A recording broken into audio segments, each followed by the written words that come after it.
자, 오늘 우리에게 주시는 하나님의 말씀 요한복음 18장입니다.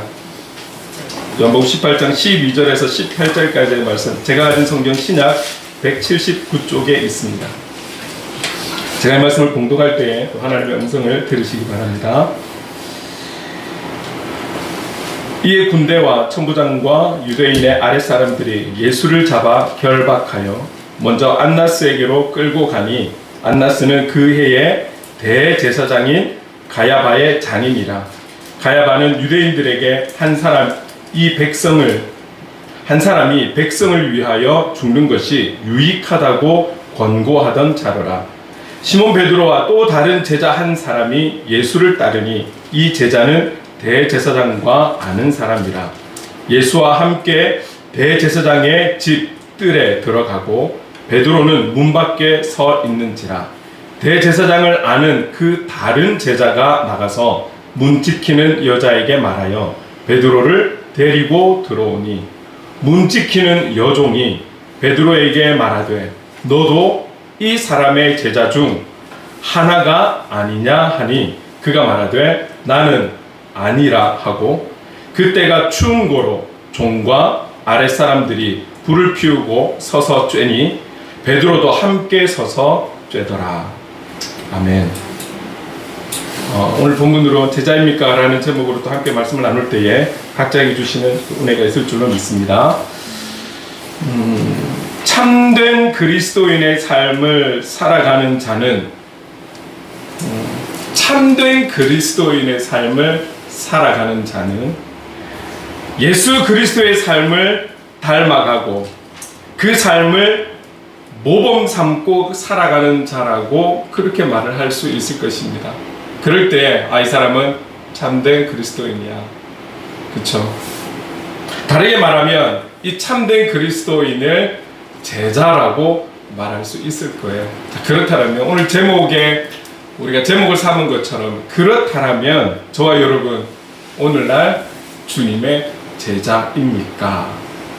이 질문을 조금 다르게 이야기한다면, 그러면 주님을 스승 삼은 우리가 그분의 가르침과 말씀대로 살아가느냐를 우리 스스로에게 질문을 해보는 것, 이 자세가 참 중요한 것 같아요. 본문 안에 있는 단어를 제외한 내용으로 뭐 이렇게 주제를 삼거나 그러지 않는데, 오늘 이 대제사장의 장인인 이 안나스 집을 지키는 문지기인 한 여종의 이 질문이 사실은 오늘날 우리에게 질문을 한다면 제자입니까? 라는 질문과 동일한 것 같습니다. 그래서 제목이자 이 질문을 먼저 던지면서 오늘 본문 안으로 들어가 보려 합니다.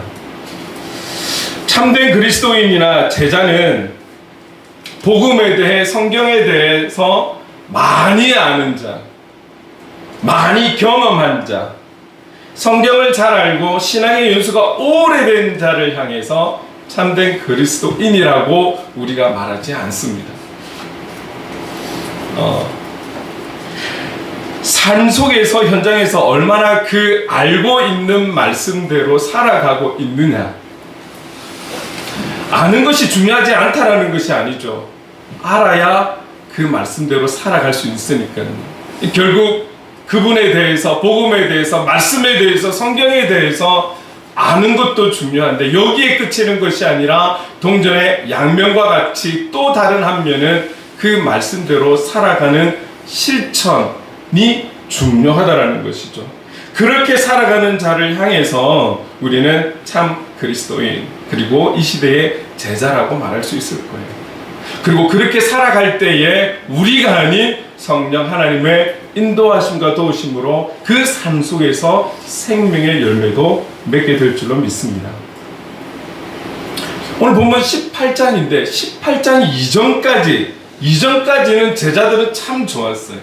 18장 들어오기 직전까지는 너무너무 좋았을 거예요. 이 제자 한 사람 한 사람에 대해서 우리가 다 나눈 적은 없지만, 대부분의 이 12명 제자 중에 대부분은 삶의 현장이 참 넉넉하지 못한, 그날 벌어서 그날 일을 해서 그날 벌어먹고 사는 그런 조금은 급이 낮은 그런 삶을 살았던 그런 자들이 제자이지 않습니까? 아니면 불법을 행하며 조금 누렸던 사람들. 그런 사람들이 그들의 주 수입원인 그 일을 내려놓고 가족을 남겨둔 채 주님을 따른다라는 것은 결코 쉬운 일은 아닌 것이죠. 주님께서 시간을 오래 주신 것도 아니잖아요. 나를 따르라 라는 그 말씀에 글쎄요 몇 분이라도 시간이 되었을까요? 그 따르라는 말씀에 그들이 순종하며 나아갔을 때의 그 결단은 그리고 그 순종은 정말 귀한 결단이고 아마 그 순종에 주님은 크게 기뻐하셨을 거예요. 그들이 주님과 지내면서 시간이 갈수록 그들이 모시는 스승인 예수 그리스도 그분의 인기는 갈수록 커져가고 높아져가고 많은 사람들의 입에 오르내리며 그분이 가는 곳곳마다 수많은 군중들이 어떤 이유에서건 많이 몰렸던 것을 우리 성경을 통해서 볼 수가 있습니다. 가는 곳마다 주님의 능력, 흔히 말하는 기적들이 나타나고 많은 사람들이 탄성을 그렇게 지르지 않았을까요?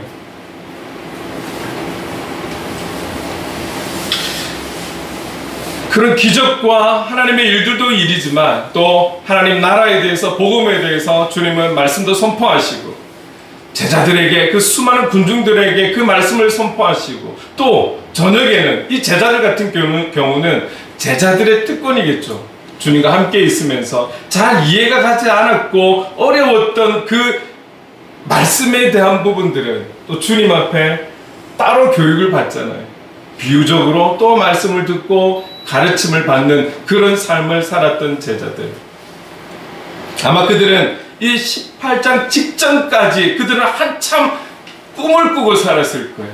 앞을 향한 비전을 가지며 꿈을 그리며 잠들고 그렇게 했을 거예요. 비록 예수님이 가시는 곳마다 사람들이 너무 많이 몰려서 그들이 예수님을 보호하고 지키고 안전상 어떤 문제가 일어나지 않도록 보호하면서 그런 일들은 좀 힘들었지만 그럼에도 주님 곁에 있다라는 것, 주님의 제자로 있다라는 것 그 자체는 그들에게는 큰 자랑이 되었을 것입니다. 그랬던 그들이 이제 이 18장에 들어와서는 단 1도 생각하지 못한 일이 갑자기 일어나는 거예요. 군대와 대제사장들과 바리새인들의 하수인들을 보내어서 예수 그리스도를 잡으러 그들의 스승인 주님을 잡으러 온 그 모습에 여러분 주님은 어떤 모습이었습니까? 너무 당당하셨잖아요. 너무 당당하셨고 담대하셨고 우리 세상 말로 쫄지 않고 그들에게 질문을 던지고 그들에게 답해 주시고 제자들의 모습은 어떠했을까요? 예수님을 향한 사모함 그리고 호기심, 기대함 이런 모습으로 수많은 사람들이 몰려온 것은 경험했지만 이렇게 군대와 또 반대파라고 할 수 있는 예수 그리스도를 질투하고 시기하는 무리들이 다가왔을 때에 그것도 무기를 들고 다가온 그들 앞에서 제자의 모습들은 어떠했을까요? 제자들이 긴장했다, 무서워했다, 두려워했다 이런 표현은 없지만 결론은 어떻습니까? 예수님을 두고 도망갔다라는 거죠. 왜요? 그 무리들이 무서우니까, 그 무리들이 두려우니까, 그 무리들 앞에 그들이 어떻게 해야 할지 몰랐으니까 일단 그들은 도망을 가버린 것이죠.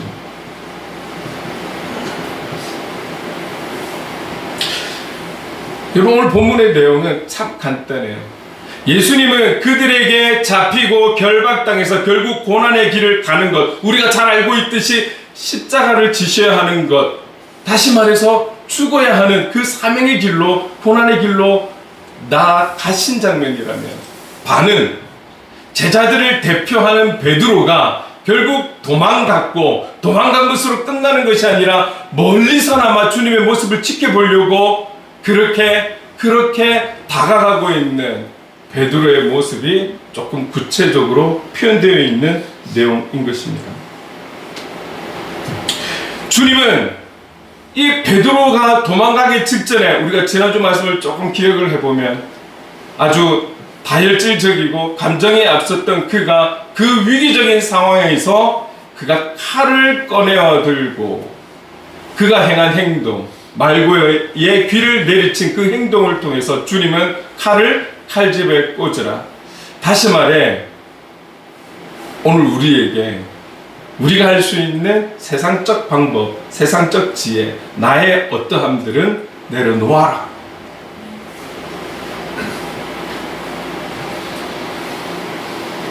여러분, 베드로를 향해서 바라보면서 베드로를 판단하고 베드로를 평가하는 그런 자리가 아니라 그런 모습이 우리에게는 없는지, 베드로와 같이 그렇게 감정적인 모습이, 그런 감정적인 행동이 우리에게는 없는 것인지,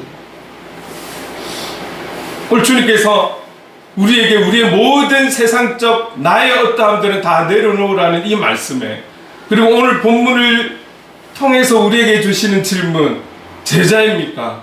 이 부분에 대해서 우리가 또 한 번쯤은 깊이 있게 고민해 봐야 되는, 그리고 우리 자신을 돌아볼 수 있는 시간이 필요한 것이죠. 여러분, 우리는 어떤 존재입니까? 베드로만이 아니라 우리를 돌아봤을 때 우리 안에 주님의 빛으로 충만하지 않으면 우리는 죄된 생각, 칼을 들 수밖에 없는 생각, 이런 세상적 지혜를 가지고 세상적 방법으로 살아가려고 하는 우리의 본능적인 죄인의 모습들이 나오지는 않을까요? 여러분, 주님의 빛은 우리가 등을 돌리지 않는 이상은 그 빛이 우리 안에 충만할 줄로 믿습니다. 여러분, 죄라는 것은 주님 때문에 우리가 죄를 짓는 건 아니잖아요. 주님이 있음에도 불구하고 우리가 주님을 등지고 섰을 때, 우리가 그분을 거부했을 때 우리 안에 들어오는 많은 육적인 생각들, 세상적인 생각들, 그리고 죄된 우리의 본능들이 일어나는 것 아니겠습니까? 여러분, 우리가 그런 연약한 죄인이라는 것을 우리의 입술로 시인해야 되는 것이죠. 여러분, 이 땅에 살아가는 그날까지 우리는 죄인으로 살아갈 수밖에 없는, 우리의 존재가 그렇다라는 거예요. 지워지지 않는, 지울 수 없는 죄인이라는 사실. 그러나 오늘 값없이 우리를 주의 그 크신 사랑으로 건져주시고 우리를 붙들어 주시고 우리의 죄값을 지불해 주신 그 예수 그리스도를 믿는 믿음으로 인해서 우리는 단지 용서받은 죄인의 삶을 살아가고 있다는 것이죠. 우리가 죄인이라는 사실을 꼭 기억을 하셔야 하는 것이죠. 그럴 때에 그런 죄인된 우리가 동일한 죄인인 베드로를 향해서 우리가 판단할 수 없는 거죠. 우리가 그 베드로를, 이 제자들을 정죄할 수는 없는 것이죠.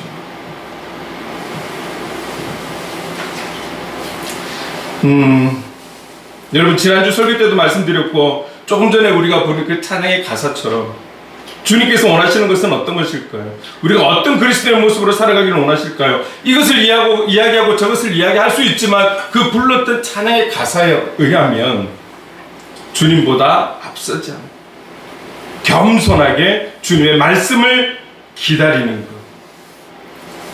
주님보다 앞서지 않고 어떤 문제와 상황과 환경이 생긴다 할지라도 주님보다 앞서지 않고 칼을 내세우는 것이 아니라 칼은 칼집에 꽂아놓고 주님의 말씀을 기다리는 것, 이것이 우리를 향한 주님의 마음이신 것이죠. 그리고 그 주님 손에 우리를 온전히 맡겨드리면서 그분의 사랑으로 인도함을 받고 그분의 말씀으로 인도함을 받는 것, 이것을 주님께서 원하셔서 말씀을 보게 하시고 이 찬양을 부르게 하신 것 아닐까요? 12절 13절에 보면 결국 유다와 군대와 대제사장들과 바리새인들에게서 얻은 아랫사람들이 예수를 잡아서 결박하여서 당시 대제사장인 가야바의 장인인 안나스에게 끌고 갑니다. 여러분, 우리가 항상 기억해야 되는 것은 우리가 십자가 사건, 그리고 이 사순절을 생각할 때, 묵상할 때 기억해야 하는 것은 왜 주님이 한 번도 저항하지 않으셨을까? 왜 당신의 능력을 보이지 않으셨을까? 왜 그렇게 연약한 모습으로 가셔야만 했을까? 여러분, 그분에게 힘이 없어서가 아니에요. 그분에게 지혜가 없어서가 아니죠. 그분에게 능력이 없어서가 아니죠. 그분이 가셔야 할 길이었기 때문에 모든 시작이 18장에 들어와서 유다가 알고 있는 그 동산으로 간 그 모든 시작에서부터 주님이 자발적으로 시작하셨다라는 것을 우리는 꼭 기억해야 하는 것입니다. 우리가 찬양하고 우리가 기도하고 우리가 기대하는 그 주님은 사람들에게 잡혀갈 수밖에 없는 무기 앞에서 무력해지는 그런 예수 그리스도가 아니라 바로 오늘 저와 여러분들이 그 무기들 앞에서 꿇을 수밖에 없고 잡혀갈 수밖에 없고 십자가를 져야 하고 죽을 수밖에 없는 우리를 대신해서 결박당에 잡혀가셨다라는 사실. 여러분, 주님은 먼저 하나님의 때를 기다리신 것이죠. 3년이라는 시간 동안 공생애를 보내시면서 기다리셨어요. 이 때를 위해서. 그리고 그 때가 되었을 때 자발적으로 그 현장으로 그 자리에 유다보다도 앞서 가셔서 그들을 기다리셨고, 그들에게 당당하게 너희들이 찾는 자가 누구냐라 했을 때 예수 그리스도 나사렛 예수 바로 내가 그니라 당당하게 잡혀가신 것이죠. 그래서 우리 주님은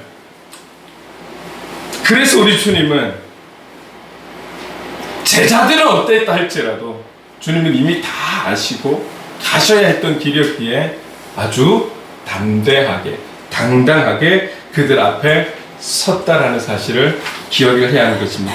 자, 당시 대제사장이었던 가야바에 대해서는 성경은 이렇게 증거하고 있습니다. 14절 말씀 같이 한번 읽어볼까요? 시작. 가야바는 유대인들에게 한 사람이 백성을 위하여 죽는 것이 유익하다고 권고하던 자로라. 언제 그런 권고를 했을까요? 그래서 이 말씀에 대해서 우리 요한복음 11장 49절에서 52절 말씀을 참고하려고 합니다. 같이 한번 읽어볼게요.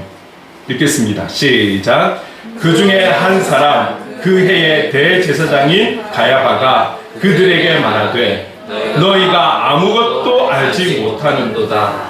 한 사람이 백성을 위하여 죽어서 온 민족이 망하지 않게 되는 것이 너희에게 유익한 줄을 생각하지 아니하는도다 하였으니 이 말은 스스로 함이 아니요 그 해의 대제사장이므로 예수께서 그 민족을 위하시고 또 그 민족만 위할 뿐 아니라 흩어진 하나님의 자녀를 모아 하나가 되게 하기 위하여 죽으실 것을 미리 말함이로라. 오늘 본문에 나와 있는 그 14절의 그 말씀은 방금 읽은 11장 49절 52절에서 이미 나와 있는 말씀이죠. 이 14절의 말씀을 어떻게 설명을 하고 있는 것입니까? 사실 여러분, 예수 그리스도 이 한 사람의 죽음은 우리에게 복된 것 아니냐, 우리에게 유익한 것 아니냐, 이 한 사람으로 인해서 우리의 얼마나 많은 우리가 피해를, 손해를, 어려움을, 그런데 이 한 사람 죽음으로 인해서 이 많은 사람들은 유익할 거라는 것이죠. 그러면 이 14절의 말씀, 이 말씀은 자기 입장에서 자기의 유익을 위해서 자기의 욕심과 자기의 지위를 보존하기 위해서 여러분 이 말을 던졌다라면 하나님의 입장에서 그 가야바 대제사장이 그 가야바의 입을 통해서 이 말씀을 하게 하신 이유는 무엇입니까? 가야바는 그런 마음으로 선포했다 할지라도, 은밀하게 그 말을 통해서 일을 벌렸다 할지라도, 살아계신 하나님은 그 말을 통해서 실제로 예수님이 그렇게 될 수 있도록 그를 통해 예언하셨다라는 거예요. 똑같은 내용인데도 입장이 너무 다르죠. 그래서 어떻습니까? 가야바의 말대로 예수님은 그래서 결국은 죽어 주신 것이죠. 한 영혼이 죽어 주신 것이죠. 가야바의 말대로 그들이 생각하는 범위가 자기들끼리가 아니라 하나님은 그 한 명의 죽음으로 인해서 온 인류의 죄값을 지불하는 그런 하나님의 계획하심을 말씀대로 이루신 것이죠. 하나님께서는 이렇게 역사하시는 분이시라는 거예요. 악인을 통해서 말을 뱉게 했지만, 그리고 그 말하는 그들의 마음에는 은큼함이 있고 그들의 계획이 있지만, 칼을 앞세운 계획이라 할지라도 하나님이 주셨을 때 하나님은 온 인류를 위해서, 그 안에 저와 여러분을 위해서 그 계획을 실천하게 하셨다라는 것이죠.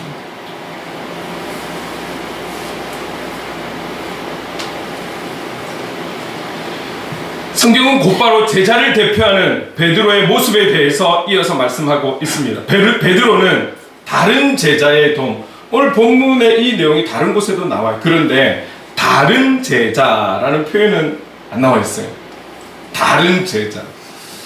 많은 학자들은 이 다른 제자가 사도인 이 요한이 자기를 향해서 내가라는 표현을 쓰지 못하니 다른 제자가 자기가 글을 쓰면서 자기를 표현한 것 아니냐라고 그렇게 표현을 하고 있습니다. 어쨌든 이 베드로는 자기의 힘이 아니라 이 다른 제자의 배경으로 인한 이래서 그 현장으로 들어갈 수 있었던 것이죠. 그런데 문을 지키는 그 요종이 베드로에게 말을 건넸어요. 같이 한번 읽어봅시다. 17절 시작. 문 지키는 여종이 베드로에게 말하되 너도 이 사람의 제자 중 하나가 아니냐 하니 그가 말하되 나는 아니라 하고. 문을 지키는 이 여종이 말이죠. 잡혀있는 저 사람의 제자 중에 한 사람 너 아니야? 라고 묻는데 이 여종이 확신을 가지고 찔리게 하기 위해서 너 저 사람의 제자 중에 한 사람 아니야? 라고 물었는지, 아니면 예수님이 그 안에 잡혀있기 때문에 구경하러 온 사람들에게 농담식으로 장난으로 너도 저 사람 중에 한 사람 아니야? 제자 중에 한 사람 아니야? 라고 말했는지는 모르겠어요. 어떤 건지는 모르겠어요. 중요한 건 그 요종이 어떤 마음을 가지고 질문을 던졌는지 모르겠지만 베드로의 대답은 뭐예요? 나는 아니다. 저기에 잡혀와 있는, 결박당에 잡혀와 있는 예수의 제자가 나는 아니라는 거예요.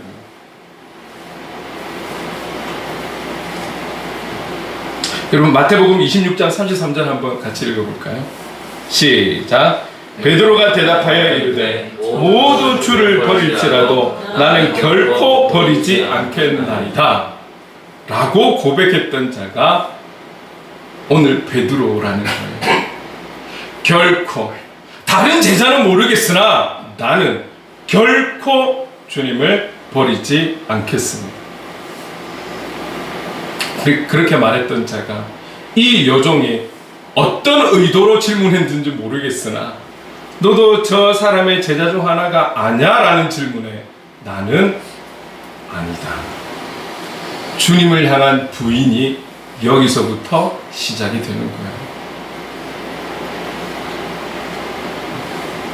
주님과 3년 동안 함께 있었던, 동고동락했던 제자 중에 제자였던 베드로, 위험에 처한, 그들이 3년 동안 지내면서 봤을 때 가장 위험한 순간 아니었어요? 그 무리들이 몰려와서 자기들에게 위압감이 될 정도로. 그런데 그 주님을 잡으러 온 그 상황에 그 주님을 두고 다 도망갔던 제자들, 특히나 베드로는 절대, 다른 사람은 몰라도 나는 절대 버리지 않겠노라고 고백했던 그 제자가 지위가 높은 사람, 어떤 능력이 있는 사람, 어떤 힘이 있는 사람이 아닌 한 제사장의 집 앞에 있는 그 문지키는 문지기 여종에 던진 말에 그는 나는 아니다 라고 부인을 하고 있는 모습인 거죠.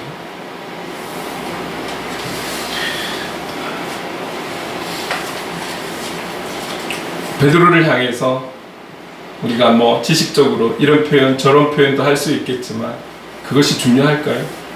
중요한 것은 이 베드로를 바라보는 우리의 관점이 베드로를 향해서만 있는 것이 아니라 그 베드로를 통해서 우리 자신을 돌아보는, 그렇게 하기 위해서 주신 오늘의 말씀이 아닐까요? 너도 이 사람 제자 중 하나가 아니냐 말을 했던 것처럼, 우리가 우리 자신에게 나는 예수의 제자인가? 우리는 찬양을 통해서, 말씀을 통해, 기도를 통해서 늘 주님의 제자된 삶을 살아가길 원합니다. 그 사명을 감당하기를 원합니다. 그런 우리들이 세상 속에서 하루하루를 살아갈 때에 정말 우리는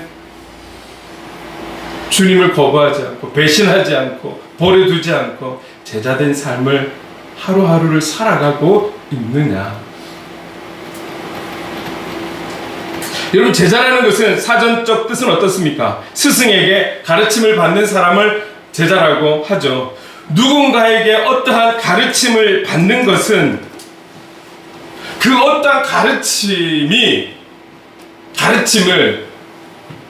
나의 것으로 삼고 그 가르침대로 내 삶의 현장에서 살아가는 자, 그가 제자 아니겠습니까?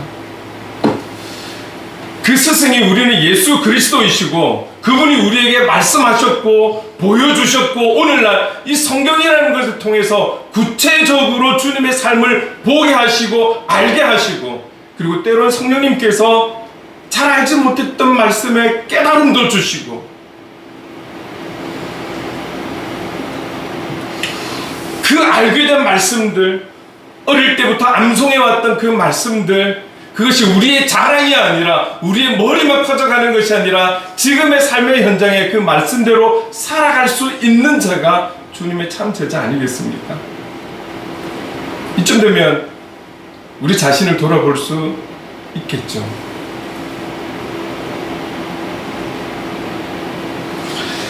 우리만이 그 뜻을, 그리고 그 말씀대로 살아가는 것으로 끝이 아니, 또 우리는 그 말씀을 나의 말씀으로 삼고 살아가면서, 그것이 우리의 자녀이든, 교회 안에서 내가 담당하게 되는 주일학교 아이들이든, 내 삶 속에서 만나고 있는 지인들이든, 그들에게 그 삶의 모습을 흘려보내고, 그 가르침에 주님이 주시는 그 영향력을 바라는 삶을 살아가는 것이 제자된 자의 삶의 모습이 아니겠습니까? 여러분, 지난 주 중에 우리가 지금 하함을 통해서 이제 신명기 들어갔잖아요.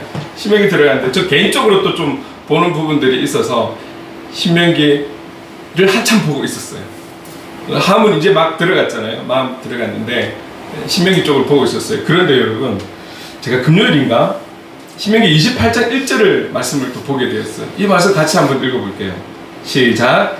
내가 내 하나님 여호와의 말씀을 삼가 듣고 내가 오늘 내게 명령하는 그의 모든 명령을 지켜 행하면 내 하나님 여호와께서 너를 세계 모든 민족 위에 뛰어나게 하실 것이라. 여러분, 이 1절 이후의 말씀을 보면 계속해서 복에 대해서 얘기를 하고 있어요. 이런 복을 받고 저런 복을 받고, 그래서 나중에는 이렇게까지 말씀하셨어요. 들어가도 복을 받고 나가도 복을 받을 것이다. 근데 이 복의 근원이 어디에서 나오는 거예요? 여러분, 방금 읽었던 28장 1절에 보면 그의 모든 명령을 알면, 이것이 아니고 명령을 지켜 행하면, 우리 한국 사람들 더더군다나 그 누구보다도, 그 어느 민족보다도 복 좋아하잖아요. 그 복은, 하나님이 주시는 복은 알고 아는 것을 지켜 행할 때에 주신다라는 거예요.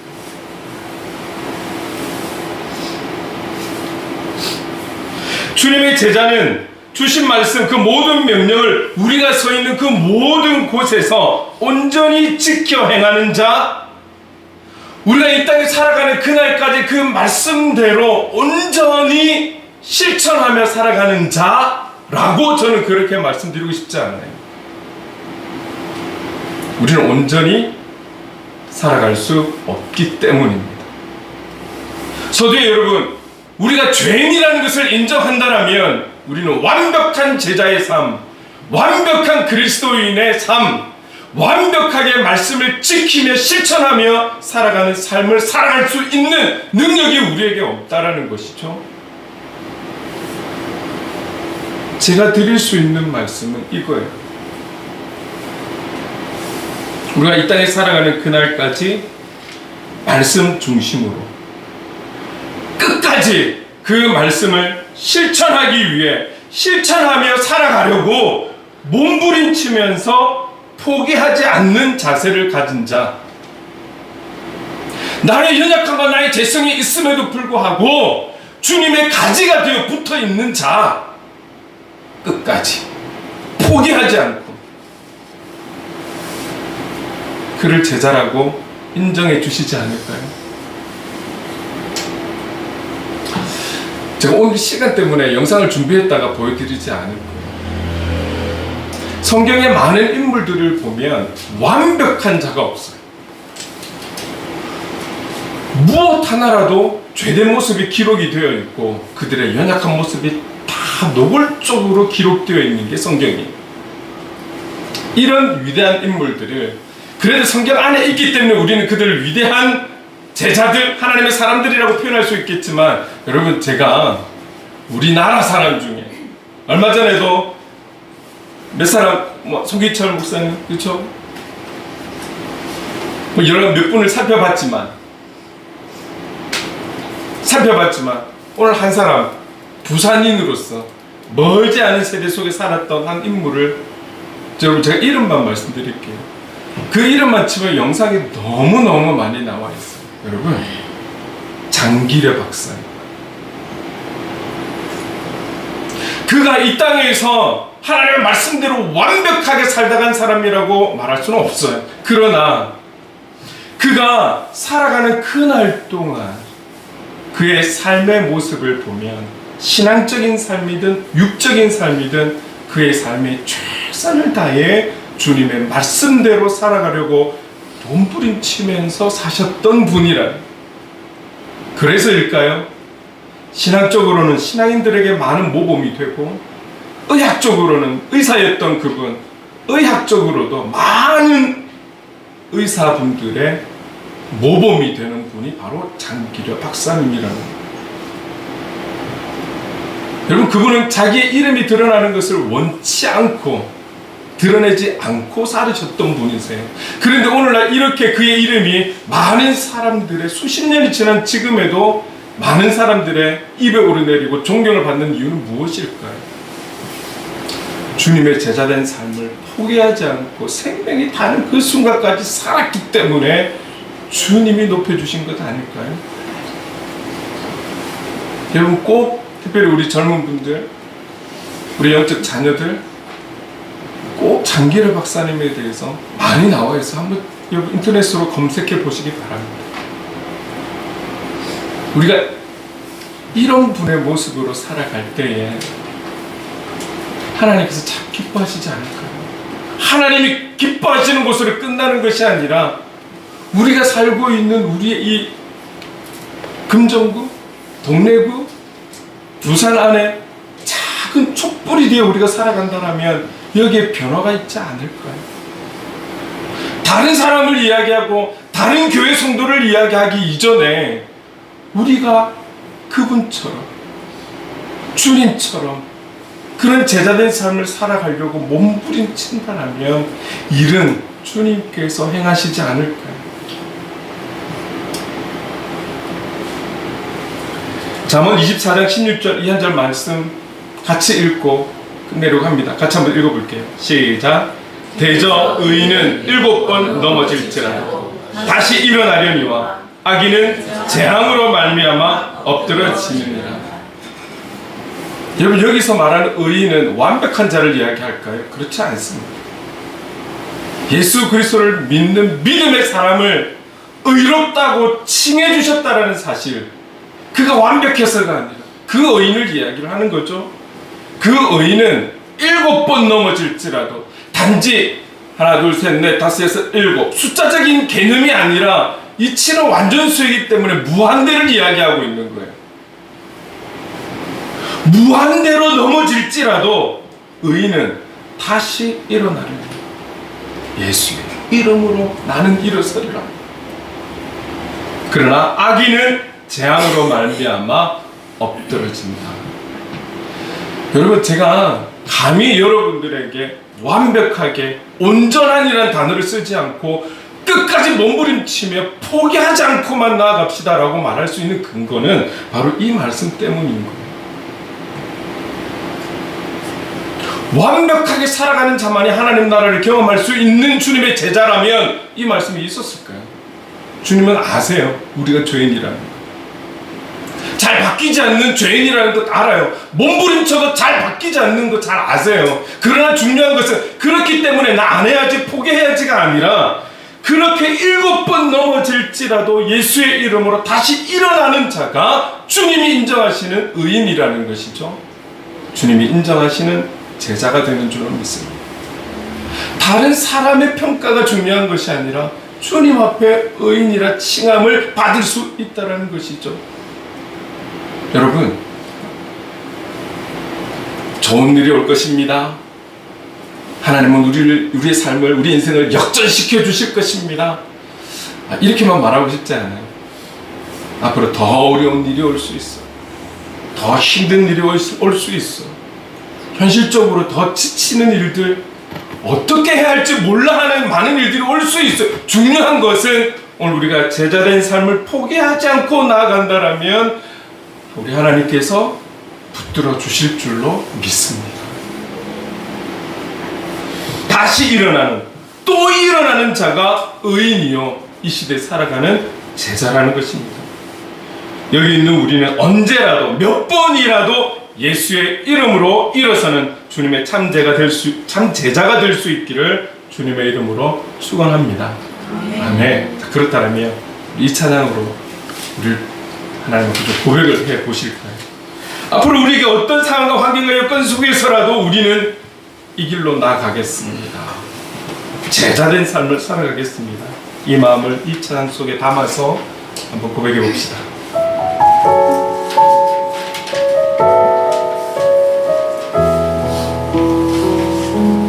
안개 속에서 주님을 보내 아무도 없을 것 같던 그곳에서 손 내미셔서 나를 붙드네 길고 쓰러져 가던 그곳에서 주 말씀하시네 내 손 잡으라고 내가 곧 길이요 진리 생명이니 나 그 길을 보내 주의 대비하신 곳 다른 길로 돌아서지 하늘이 예수의 길 그 좁은 길 나는 건데 주 손 잡고 그 무엇도 두렵지 않네 주님 주신 약속 내게 있으니 세상의 길 그 험한 길 승리하네 성령으로 그 무엇도 바라지 않네 저 하늘에 내 소망 있으니 안개 속에서 주님을 보내 아무도 없을 것 같던 그곳에서 손 내미셔서 나를 붙드네 길고 쓰러져 가던 그곳에서 주 말씀하시네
서지 않게 하시고 오직 주님만을 바라보며 주님을 닮아갈 수 있도록 말씀에 순종하는 삶을 끝까지 포기하지 않는 우리가 되도록 성령님 함께 해주시고 용기를 주옵소서. 주님의 제자된 그 사명을 완수하는 우리가 되도록 인도해 주시옵소서. 우리 주신 말씀을 기억하며 기도하며 나가겠습니다. 상관이가 많으신 하나님 아버지, 너무 감사를 드립니다. 오늘도 하나님 아버지, 우리는 주님의 모습을 통해 너무나 감사하고 주님의 그 우리를 향한 사랑을, 나를 향한, 저를 향한 하나님의 그 주님의 사랑을 하나님 아버지 기억해 봅니다. 또한 하나님 아버지 보여주신 이 베드로의 모습이 하나님 베드로라는 것이 아니라 그 모습 안에 하나님 나의 모습이 있는 것은 아는지 하나님 아버지 돌아볼 수 있는 아버지 그 마음을 주셔서 감사합니다. 하나님 아버지, 정말 고백하는 것은 우리는 하나님 아버지 변할 수 없는 죄인인 것을 고백합니다. 그러나 하나님 아버지, 제가 죄인인 것은 하나님 변함이 없다 할지라도 주님의 그 십자가의 사랑으로 인해서 걸으셨던 이 고난의 길로 인해서 하나님 아버지, 저는 그것을 믿는 믿음으로 인해 하나님 아버지 주님께서 인정해 주시는 의인이요 하나님 용서받은 죄인으로 살아갈 수 있는 이 놀라운 은혜를 하나님 아버지 저에게 주셨다라는 사실, 우리에게 주셨다라는 이 사실을 기억하며 하나님 늘 우리 자신을 돌아보며 나가는 그런 신앙의 걸음들이 될 수 있도록 하나님 아버지 인도해 주시길 간절히 바랍니다. 주님, 베드로는 고백했습니다. 다른 제자들 모르겠지만 나를 결코 하나님 주님을 보내지 않겠노라고.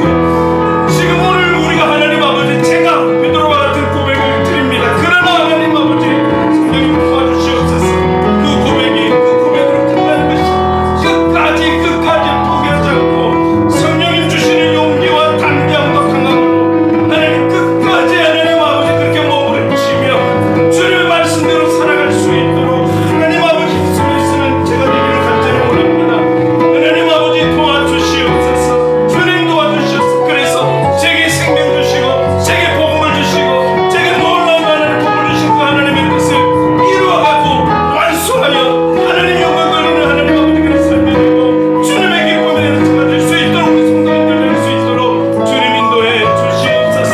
주님 인도해 주시옵소서. 우리의 하나님 본능적인 본질적인 모습이 튀어나온다 할지라도 끝까지 주님 안에서 하나님 나가는, 주님 말씀 안에서 나가는, 주님의 사랑 안에서 나가는 그의 모습이 되고 하나님 그 삶이 될 수 있도록 주님 인도해 주시옵소서.